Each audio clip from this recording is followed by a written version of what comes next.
जिंदगी में कई चीजें पहली मर्तबा होती हैं। ऐसे ही कई वीडियोस ऐसी हैं जिन्हें आप पहली मर्तबा देखते हैं। ये वो टॉपिक है जिसके ऊपर मैं ऑलरेडी 2 वीडियोस बना चुका हूं और आप लोगों ने उन दोनों वीडियोस को काफी ज्यादा पसंद किया और पार्ट 3 बनाने की पुरजोर फरमाइश भी की। सो आज आपके सामने लेकर आया हूं things you will see for the first time part 3। तो आइए वीडियो शुरू करते हैं 3D टेक्नोलॉजी से। इस टेक्नोलॉजी की मदद से हम इंसान अब तक काफी कुछ नित नया बना चुके हैं, लेकिन अब इसी टेक्नोलॉजी की मदद से हम इंसानों ने जानवरों और परिंदों की मदद करना भी शुरू कर दी है। इस 3D प्रिंटिंग टेक्नोलॉजी की मदद से हम इंसान परिंदों के वो बॉडी पार्ट्स भी बना रहे हैं जिन्हें वो किसी हादसे में खो चुके हैं। मिसाल के तौर पर ये ईगल जिसकी चोंच या बीक एक शिकारी की गोली की नजर हो गई। अपनी चोंच के इस तरह जाया हो जाने के ऊपर इस ईगल या उकाब को शिकार करने और खाने पीने में काफी ज्यादा प्रॉब्लम्स का सामना था। इंसानों ने इस ईगल की मदद की 3D प्रिंटिंग टेक्नोलॉजी की मदद से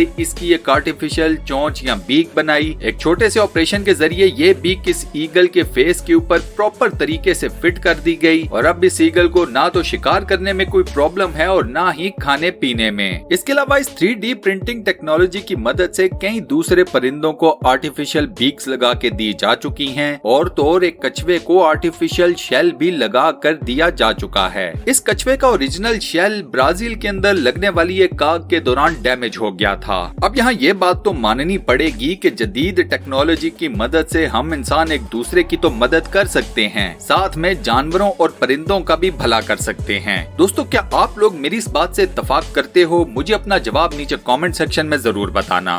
बर्फानी पहाड़ों के ऊपर एवलांच का मैकेनिज्म इंतहाई खतरनाक होता है। ये बर्फ इंसानों को जानी नुकसान भी देती है और माली भी। अब इस सारी तबाहकारी से बचने के लिए कुछ गवर्नमेंट्स ने या कुछ हुकूमतों ने एक नई किस्म की स्ट्रेटजी को अपनाया है। इस स्ट्रेटजी में ये किया जाता है कि जिस इलाके में बहुत ज्यादा बर्फबारी होती है, पहाड़ों के ऊपर काफी ज्यादा बर्फ जम जाती है, वहाँ पर हुकूमतें ऐसे पहाड़ों के इर्द गिर्द मौजूद बस्तियों को सबसे पहले खाली करवाती हैं। उसके बाद तोपों की मदद से पहाड़ों की चोटियों के ऊपर गोले बरसाए जाते हैं। गोलों के लगने की वजह से बर्फ टूटना शुरू हो जाती है और एवलांच का प्रोसेस आर्टिफिशियली शुरू कर दिया जाता है। इसका फायदा ये होता है कि इन पहाड़ों के इर्द गिर्द रहने वाले लोग अचानक से हिल क्लेंच या नेचुरली एवलांच के प्रोसेस की तबाहकारियों से मुकम्मल तौर पर बच जाते हैं। नेक्स्ट बात करते हैं इस अजीबोगरीब दिखने वाले डिस्पोजेबल कप की। ये डिस्पोजेबल कप न्यूयॉर्क के एक डिजाइनर स्कॉट की इजाद है। आप इस डिस्पोजेबल कप के अंदर जब भी कोई गर्म मटेरियल डालेंगे तो ये मिडल से एक अजीबोगरीब किस्म की शक्ल इख्तियार कर लेगा।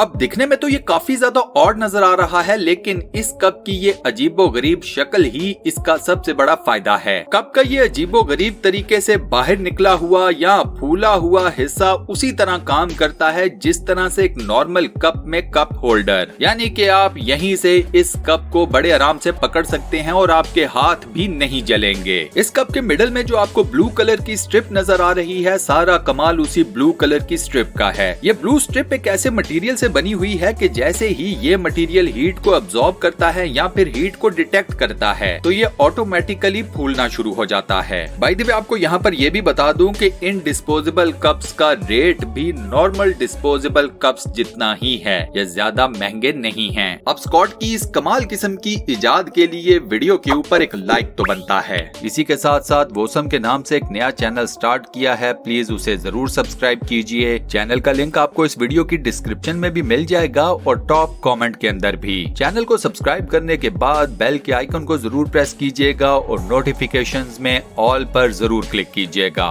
ऑस्ट्रेलिया के ही वेस्टर्न क्रीक के जंगलात में क्रिस नाम की एक भेड़ खो गई। 5 साल तक ये भेड़ इन्हीं जंगलों में गुम रही। अब आप जानते हैं कि भेड़ के बाल हमें ऊन प्रोवाइड करते हैं। अब बाल क्रिस के भी थे और 5 सालों से वो बाल काटे नहीं गए थे। 5 सालों बाद जब क्रिस मिला और उसके बाल काटे गए तो उससे टोटल 42.45 किलोग्राम की ऊन निकली। किसी भी भेड़ के जिस्म से ये सबसे ज्यादा ऊन निकलने का वर्ल्ड रिकॉर्ड भी बन गया। बाय द वे, आप लोगों को कैलकुलेशन के लिए ये बता दूं कि क्रिस के जिस्म से इतनी ऊन निकली कि उससे 30 स्वेटर्स बड़े आराम से बुने जा सकते हैं। क्रिस के जिस्म के ऊपर ये ऊन इतने ज्यादा वेट में चली गई थी कि जंगलों के अंदर इससे ठीक तरीके से चला भी नहीं जा रहा था। अगर ये कुछ दिन और न मिलता तो इसी वजन से क्रिस की मौत भी वाकया हो सकती थी। अगर मैं आपसे ये सवाल करूं कि आप बर्फ के ऊपर गोली चलाते हैं तो क्या होगा, आई नो आप में से ज्यादातर का जवाब ये होगा कि आइदर बर्फ को तोड़कर गोली पानी के अंदर चली जाएगी, या फिर अगर बर्फ की तह मोटी है तो गोली इस बर्फ की तह को छोटा मोटा सा नुकसान जरूर पहुंचाएगी। ये जवाब काफी हद तक ठीक है, लेकिन कभी कभार ये सारा प्रोसेस बिल्कुल ही अलग तरीके से होता है। कभी कभार जब आप बर्फ के ऊपर गोली चलाते हैं तो गोली इंतहाई तेज स्पीड के साथ बर्फ के ऊपर रोटेट करना शुरू कर देती है। ये गोली इतनी तेज स्पीड के साथ गोल गोल घूमती है जैसे कोई इंतहाई तेज स्पीड के साथ स्पिनर चल रहा हो। अब डेफिनेटली ये सारा मैकेनिज्म दो मेन बातों के ऊपर डिपेंड करता है। आपने बर्फ के ऊपर गोली किस एंगल से चलाई और बर्फ की तह कितनी ज्यादा मोटी थी।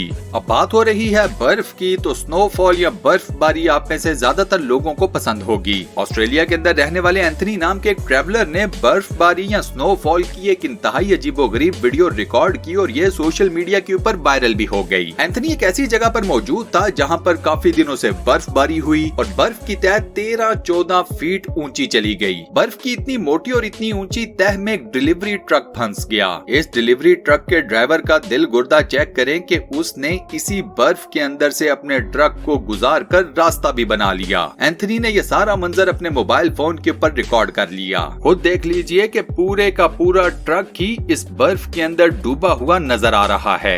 आमतौर पर बंदर एक दरख्त से दूसरे दरख्त के ऊपर या फिर एक बिल्डिंग से दूसरी बिल्डिंग के ऊपर जंप्स करते हैं, लेकिन इस वायरल वीडियो में बंदरों ने बिल्कुल ही अनोखा काम किया। यहाँ पर आपको एक नहीं बल्कि कई बंदर तारों के ऊपर स्लाइड करते हुए नजर आएंगे। बंदरों का इस तरह से तारों के ऊपर एक जगह से दूसरी जगह स्लाइड करके जाना एक बिल्कुल ही अनोखा मैकेनिज्म है। मजे की बात यह है कि ये तारें बिजली की तारें थीं। इसके अलावा सोशल मीडिया के ऊपर कई ऐसी वीडियोस भी मौजूद हैं जिनमें आप बंदरों को बिजली की तारों के ऊपर रोप वॉकिंग करते हुए देखेंगे, वो भी टोटली प्रोफेशनल्स की तरह। सबसे हैरानकुन बात यह है कि बंदरों को इस तरह से रोप वॉकिंग करना किसी ने भी नहीं सिखाया होता। इन्होंने इंसानों से ये चीज कब और कैसे अडॉप्ट कर ली, इसके बारे में कुछ नहीं कहा जा सकता। अब जरा ये वीडियो देखिए और अपने बचपन के जमानों को याद कीजिए। पत्ते के पीछे इंक लगाई जाती थी और जब इस पत्ते को पानी में डाला जाता था तो पत्ता इस तरह से स्विम करता था, ट्रेवल करता था जैसे कोई किश्ती या बोट करती है। इस मैकेनिज्म के पीछे साइंस ये है कि इंक की सरफेस टेंशन पानी की सरफेस टेंशन से कम होती है। एज अ रिजल्ट ये पानी में मिक्स नहीं हो पाती और जब इसे पानी में डाला जाता है तो ये पानी से दूर भागती है। अब पानी से दूर भागने के इसी प्रोसेस में इंक के साथ जो भी चीज अटैच होती है ये उसे भी अपने साथ लेकर आगे पीछे घूमना फिरना शुरू कर देती है। आमतौर पर दरख्तों को काटा जाता है जमीन के ऊपर मौजूद रहकर या जमीन के ऊपर खड़े होकर, लेकिन यहाँ जो आपको मैं दरख्त काटने का तरीका दिखाने वाला हूँ वो काफी ज्यादा डिफरेंट है। इस तरीके में दरख्तों को काटा जाता है एक हेलीकॉप्टर और उस हेलीकॉप्टर के साथ लगे हुए मल्टीपल रोटेटरी ब्लेड से। इस अनोखे तरीके से दरख्त या उनकी शाखों को काटने का काम सिर्फ उन जगहों के ऊपर लिया जाता है जहाँ पर दरख्त या उनकी शाखें हाई टेंशन वायर्स या किसी और बिल्डिंग्स के अंदर जा घुसी हों। अब यहाँ पर आप देखेंगे एक ऐसा आर्ट जो कि नया भी है और यूनिक भी। इस आर्ट में बेन नाम का आर्टिस्ट एक खास मटेरियल को बिजली का एक झटका देता है। इस मटेरियल को जैसे ही करंट टच करता है तो ये अजीबोगरीब किस्म की शक्ल इख्तियार कर लेता है, जो कि आप लोग अपनी स्क्रीन के ऊपर देख सकते हैं। बेन इस तरह के कई इलेक्ट्रिफाइड आर्ट्स बनाने के माहिर हो चुके हैं और उनके ये फनपारे पूरी दुनिया में बिकते भी हैं। आप लोग ये बात तो जानते ही होंगे कि अंगूरों को सुखाकर किशमिश को तैयार किया जाता है। इंसान ये सारा प्रोसेस दो मेन तरीकों से करते हैं। पहला प्रोसेस है अंगूरों को उतार कर सूखने के लिए रख दिया जाए। ये टाइम लैप्स वीडियो आपको दिखाएगी कि कैसे ताजा अंगूर सूख कर 50 दिनों में किशमिश के अंदर कन्वर्ट हो जाते हैं। इसके अलावा कुछ लोग अंगूरों को उतार कर पहले बॉयल करते हैं और उसके बाद उन्हें किशमिश बनने के लिए सूखा छोड़ देते हैं। स्काई डाइविंग के दौरान लोग अजीबोगरीब किस्म के स्टंट्स करते हैं और ऐसा ही एक अजीबोगरीब स्टंट आप लोग अपनी स्क्रीन के ऊपर देखेंगे। इस स्टंट को परफॉर्म किया एरिक नाम के एक अमेरिकन ने। एरिक ने स्काई डाइविंग की, वो भी एक छतरी की मदद से। एरिक वो पहले इंसान बने जिन्होंने एक छतरी की मदद से स्काई डाइविंग की। ये अलग बात है कि स्काई डाइविंग के मिडल में ही एरिक की ये छतरी मुकम्मल तौर पर टूट गई। एरिक खुशकिस्मत थे कि छतरी के अलावा उन्होंने अपने साथ पैराशूट भी बांधा हुआ था। इसी पैराशूट की मदद से एरिक अल्टीमेटली जमीन पर भी लैंड करने में कामयाब हो गए। लास्ट में आपको दिखाता हूँ जब एक एनाकोंडा सांप अपनी स्किन, खाल या केंचली छोड़ता है तो वो कैसा दिखता है। यहाँ पर आप एक इंसान को एनाकोंडा सांप की मदद करते हुए देखेंगे उसकी स्किन या केंचली को उतारने में। एनाकोंडा जब अपनी स्किन श्रेड करता है तो ऐसे लगता है जैसे ये अपने आप को ही खा रहा हो। और इसी अमेजिंग क्लिप के साथ हम अपनी आज की इस वीडियो को यहाँ पर करते हैं दी एंड। दोस्तों आज की वीडियो में मैंने आपको जितनी भी things you will see for the first time से रिलेटेड वीडियोस दिखाई, क्लिप्स दिखाए। आपको कौन सी वीडियो, कौन सा क्लिप सबसे ज्यादा पसंद आया मुझे नीचे कमेंट सेक्शन में जरूर बताना। ये वीडियो आपको कैसी लगी इसका फीडबैक भी मुझे नीचे कमेंट सेक्शन में देना मत भूलना। फ्यूचर में मजीद ऐसी मजेदार, interesting, weird, funny, mysterious, full of knowledge, facts based videos देखने के लिए स्टूडियो वन चैनल को सब्सक्राइब जरूर कर लें और साथ बने हुए बेल के आइकन को प्रेस करके ऑल नोटिफिकेशंस पर भी क्लिक कर दें। मिलता हूँ नेक्स्ट वीडियो में।